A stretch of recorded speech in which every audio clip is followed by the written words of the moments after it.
Florida and the city's new planning director, Antoine Bryant.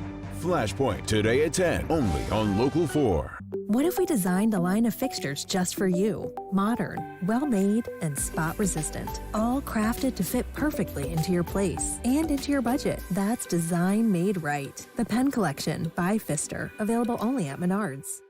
From where I'm sitting, looks like you could use waterproof floors.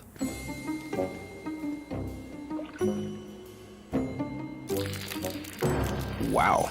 And I thought I made a mess. For waterproof flooring at a great price, go to Independent Carpet One. Here to floor you. And right now at Independent Carpet One, it's our waterproof flooring event. Save big and get special financing. Talk to one of our flooring experts today.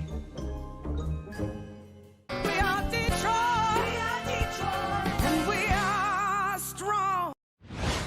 He introduced a lot of people to the idea of the creative class. Richard Florida on Detroit, the pandemic, and the impact of the so-called Bobos on America.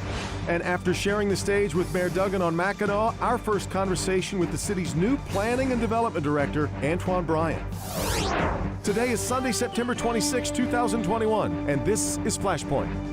Hi, welcome to Flashpoint. We have arrived at autumn, which comes packed with a lot of implications. For starters, the fiscal year begins this coming Friday, and against the tide of nasty partisanship, we actually got a budget agreement in Lansing. The autumn also means the approach of election season, though at the moment it appears we will not be getting a mayoral debate. Mayor Duggan is refusing to face off with the challenger Anthony Adams, though rest assured I'll be inviting both candidates to appear here.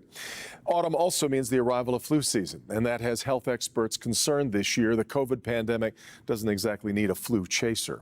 But this morning, we're going to borrow a few pages from the Mackinac Policy Conference, which took place this week up at the Grand Hotel. It was the first real introduction for many to Detroit's new planning and development director. Antoine Bryant grew up in the projects of Brooklyn and comes here via Texas, but says he has long had an eye on Detroit. We will talk to him about his plans for the city.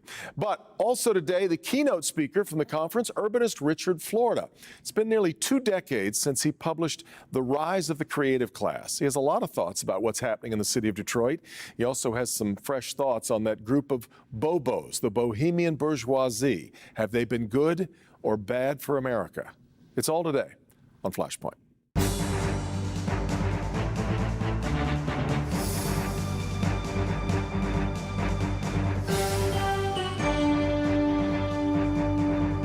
Well, it was about 20 years ago that urbanist Richard Florida had a lot of city planners and community developers talking about the creative class with his book, The Rise of the Creative Class. A lot's obviously happened since then, and he's back at the Mackinac Policy Conference this past week, giving the keynote address on Wednesday to talk about his views on the city of Detroit. And it's very good to have Richard Florida back with us again on Flashpoint. Richard, I so appreciate your time.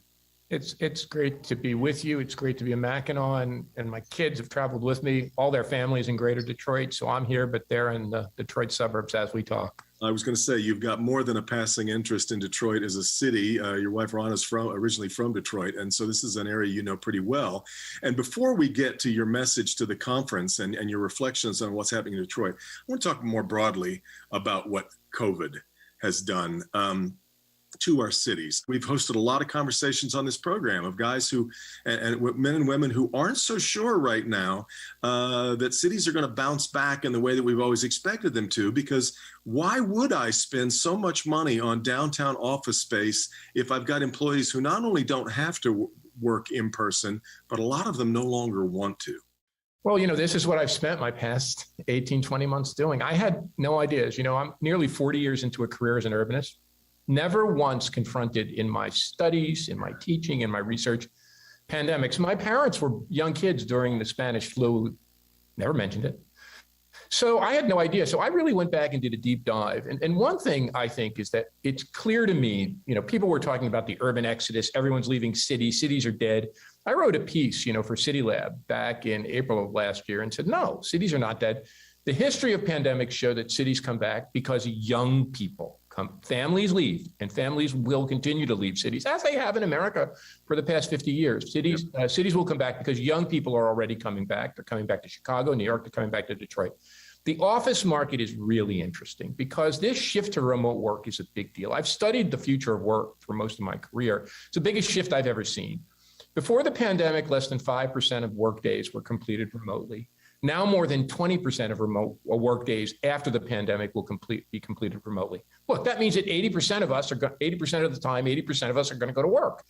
But 20% is a big number. So I think for cities, now one of the great things about downtown Detroit is it really came roar. If you had asked me 20 years ago, could this happen? I would have said, no way. It's come roaring back. It's a place with great restaurants, great workspaces. I think that we have to think of cities not so much as places of living and working in the downtown core. They're places to connect, to come together. And I think the remaking of cities, including the downtown central business district in Detroit, has to be more about connection spaces, meeting spaces, convening spaces, restaurants and cafes where people can get together. And then I think the city will have a fine future. I really like the idea of thinking about the roaring 20s, which came along after the Spanish flu pandemic. But I think there's two key differences. Number one is our ability to work from home has changed. Working from home in 1921 really was only meant a cottage industry. The other thing that's different is our political nature and our divides in America right now, which I think are going to complicate a lot of things. And maybe work is one of them too. So I think, you've got to think about Greater Detroit as a metropolitan region with young people in the center core and who are flocking in, not just from the Detroit suburbs. I've looked at the data for the speech I gave up here the other day in Mackinac, from Indianapolis, from Buffalo, from Rochester, from smaller Michigan towns. I mean, yeah, Detroit still loses kids to New York and Chicago, but who doesn't? Boston loses kids to New York and Chicago.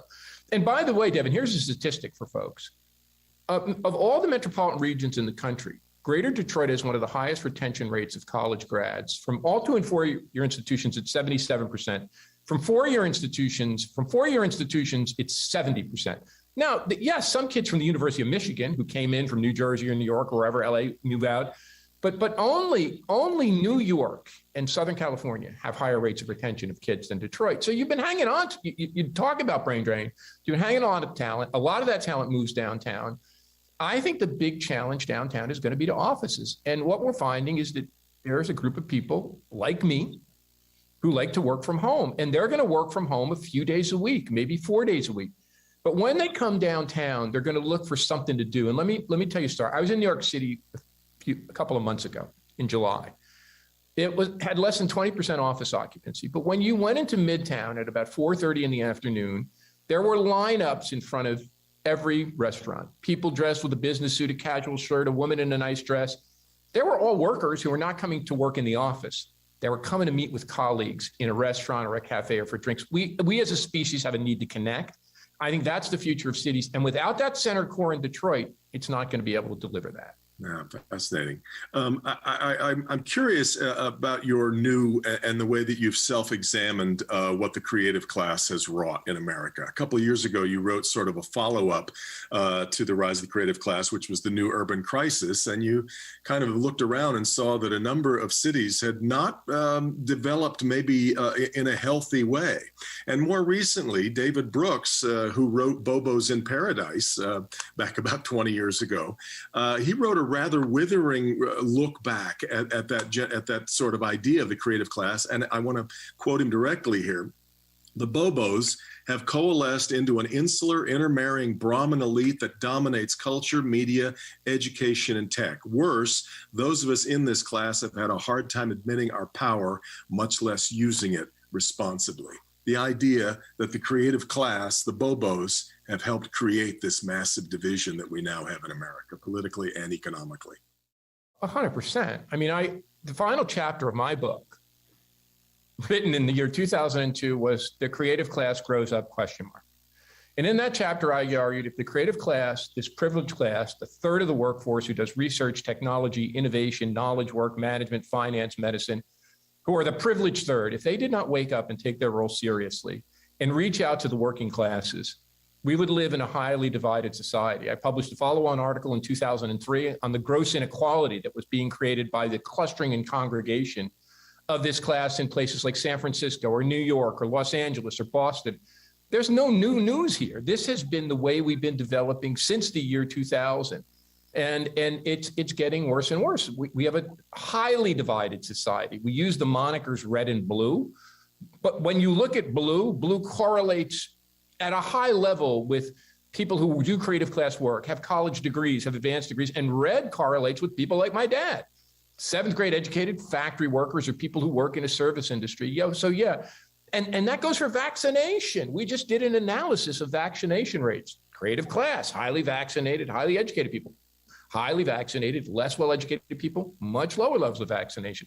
That is the nature of the divide. What I think I got wrong.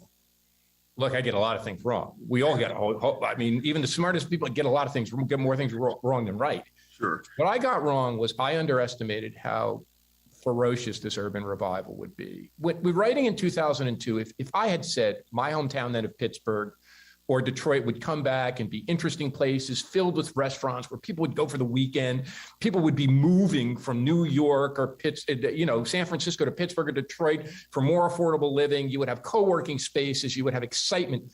People would have said I was completely bananas. So I think what I missed and what David Brooks missed was how much this creative class was hungering for a new lifestyle. The big shift I see now, which I find fascinating talking to you from Northern Michigan, is the creative class, which is in part very urban, not so suburban. They kind of eschewed the traditional suburb. This class has turned into a lover of wonderful rural areas. If you ask me what's really changed in the past 5 years, it's the movement of the creatives from Brooklyn to the Hudson Valley river towns of New York. I was up in Traverse City in June, visiting some friends. I met so many creative class types. Yes, some of them were from Detroit. More of them were from Chicago. And there was a gazillion of them from Brooklyn. The Traverse City phenomenon, the Hudson Valley phenomenon, the Bozeman-Montana phenomenon, the creative class looking for this new way of rural life, I think is a big new thing that we got to pay attention to. Stunning. Lastly, Richard, do you see much of a prescriptive, the division and the concentration of the haves and the have-nots, the concentration of wealth in the hands of so few seems deeply perilous to so many. Do you see a prescription for it? Well, that's where we have the roaring 2020s. We have not seen this level of gross inequality since the 1920s. And, when I watch, and people wrote scathing critiques of the Met Gala in New York, when I watch those things, I think about the Great Gatsby, or I think about Marie Antoinette. I think about the privileged few, regardless of party, some Republican like Donald Trump and Mar-a-Lago, some progressive people on the left in the Met Gala. Boy, that really galls people. It's a gauche display. And I think this is the big issue. And what I would say, Devin, it's not just economic inequality. I think economic inequality, the gap between the super rich and the rest of us, is part of it.